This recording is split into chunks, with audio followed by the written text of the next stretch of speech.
Hey all, Heretic here, another Hearthstone Battleground Players Guide, and I'm here to bring you the information you need to help you win with Ysera. So get comfy and let's dive in.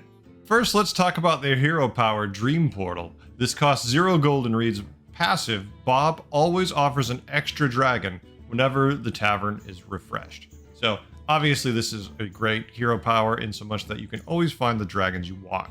So whenever you refresh the shop or the turn ends and the next turn starts, if you didn't freeze your board, it's just going to refresh itself and throw a dragon in the shop. Important note, it's only going to offer you dragons that you're actually eligible to get. So if you're tier 4, it is not going to suddenly offer you a tier 5 Razor Gore in the shop. It's only going to offer you tier 1 through 4 dragons, and it's completely random what kind of dragon it is. But being said, there's only 15 dragons in the pool, so even at tier 6, you have a semi-decent chance of always finding what you want. At the very least, it's going to be synergy that works for you, it just might be exactly the one you're looking for. Now, when it comes to tiering with Ysera, I've changed a little bit in recent weeks.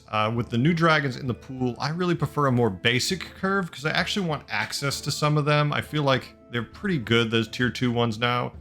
Better than just doing the tier 1 setup, building those triples. But that being said, if I don't like the lobby, or I'm just not feeling it, I can just do the traditional warrior curve, set up triples, be all set. Really, the first couple tiers aren't how you're going to win, but you will set up a lot of tempo. So it's just a question of what the lobby offers you for competition or what you think you want to do.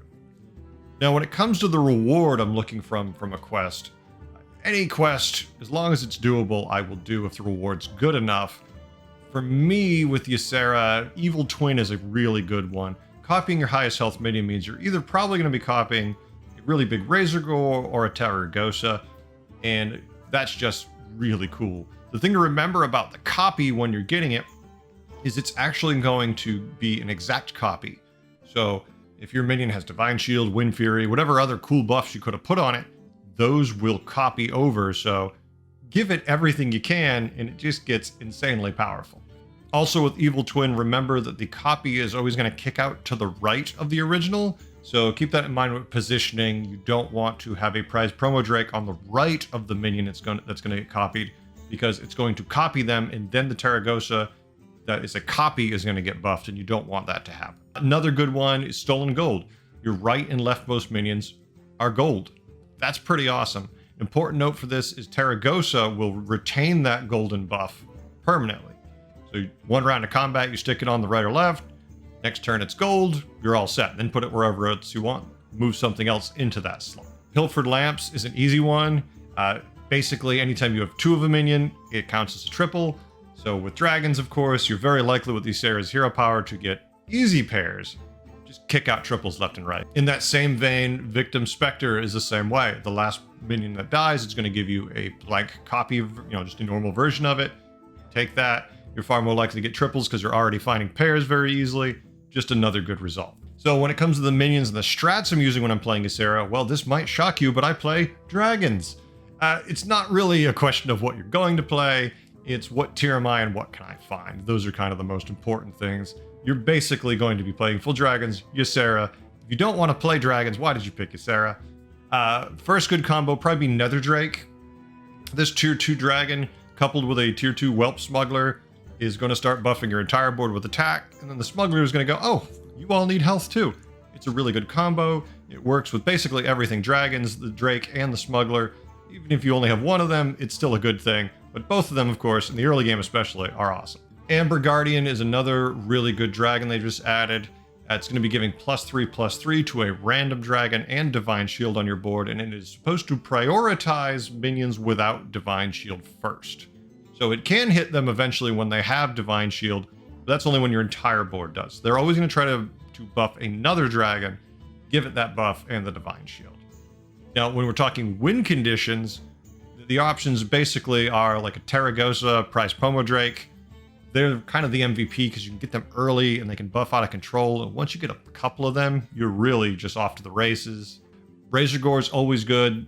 Anything basically before turn 10 is going to be a good Razor Gore. After that, it's not really going to have enough time to build up to get to the stats you need it to be since it's tier 5.